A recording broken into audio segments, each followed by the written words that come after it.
नमस्कार दोस्तों, आज हम ज्योग्राफ़ी के बारे में बात करेंगे। एक विषय है लेकिन बड़े मज़ेदार विषय है। नमस्कार दोस्तों, आज मैं आपको कोई विषय नहीं पढ़ाने वाला। आज मैं आपको एक कहानी सुनाने वाला हूँ, हमारी धरती की कहानी। धरती की रहस्यमयी कहानी, जिसे समझ लिया तो दुनिया समझ आ जाएगी। ठीक है। सोचिए, एक छोटा बच्चा अपनी माँ से पूछता है, माँ बारिश क्यों होती है? पहाड़ इतने ऊंचे क्यों होते हैं? समुद्र का पानी खारा क्यों होता है? हम यहाँ रहते हैं, कोई बर्फ में क्यों रहता है? माँ मुस्कुराती है और कहती है, बेटा ये सब ज्योग्राफी है। और सच कहें तो ज्योग्राफी कोई किताब नहीं है, यह धरती का रहस्य है जो हर दिन हमारे सामने खुलता है। धरती एक जीवित कहानी। कल्पना कीजिए, आप अंतरिक्ष से पृथ्वी को देख रहे हैं। नीला पानी, हरी जमीन, सफ़ेद बादल, सब कुछ शांत, लेकिन अंदर से सब चलता हुआ। धरती रुकती नहीं है, वह घूमती रहती है और इसी घूमने से दिन और रात बनते हैं।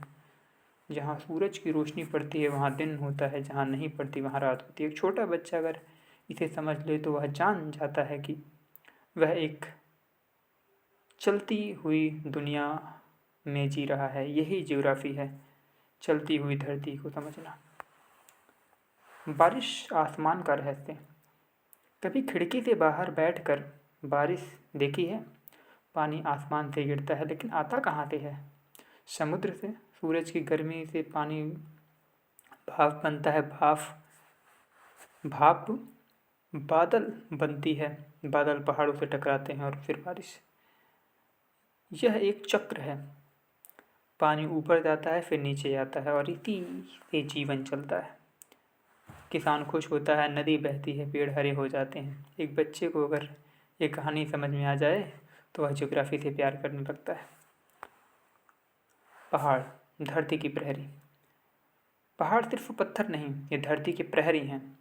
जब ठंडी हवाएं आती हैं तो पहाड़ उन्हें रोक लेते हैं। जब बादल आते हैं तो पहाड़ उन्हें पकड़ लेते हैं और बारिश करवा देते हैं।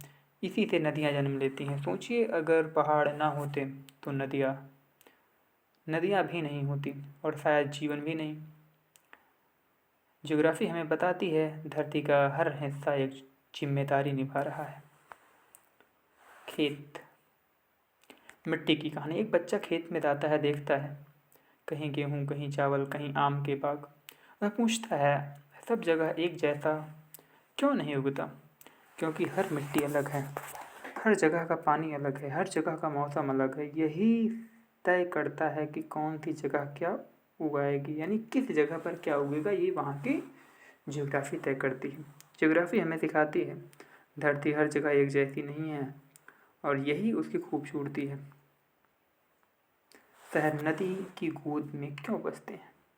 बहुत सी सभ्यताएं नदी के ही गोद में पलती हैं। आप इतिहास के पन्नों में जाइए और देखेंगे तो सिंधु घाटी सभ्यता से लेकर मेसोपोटामिया सभ्यता, मिस्र की सभ्यता, सभी जो हैं, और वर्तमान में भी आप देखेंगे तो वहीं पर जनसंख्या अधिकतर ज़्यादा पाई जाती है, जहाँ पर नदियों का एक विस्तृत मैदान होता है। और वो मैदान इस तरह से होता है कि वो जनसंख्या के लिए कृषि को सक्षम बना सके। इतिहास उठाकर देखिए, अधिकतर बड़े शहर नदियों से के पास हैं। क्यों? क्योंकि पानी चाहिए, खेती चाहिए, व्यापार चाहिए, यात्रा चाहिए। नदी जीवन देती है, इसलिए इंसान वहीं बसता है जहाँ जीवन आसान हो। ज्योग्राफी हमें बताती है, सभ्यता का जन्म भी और प्रकृति तय करती है। ज्योग्राफी हमें बताती है कि सभ्यता का जन्म भी प्रकृति से तय होता है।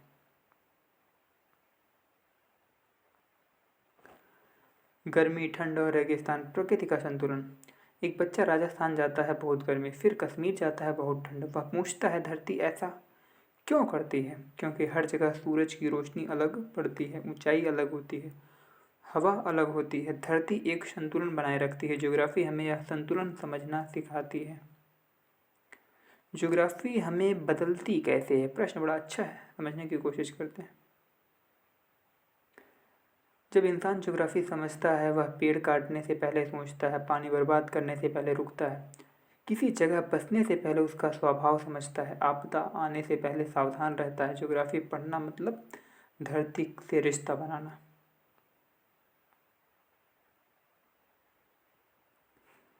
एक छोटा सा रहस्य है। हम सोचते हैं हम धरती पर रहते हैं, लेकिन सच यह है धरती हमें अपने ऊपर रहने देती है। वह हमें हवा देती है, पानी देती है, मिट्टी देती है और जीने का मौका देती है। ज्योग्राफी उस एहसान को समझने की कला है।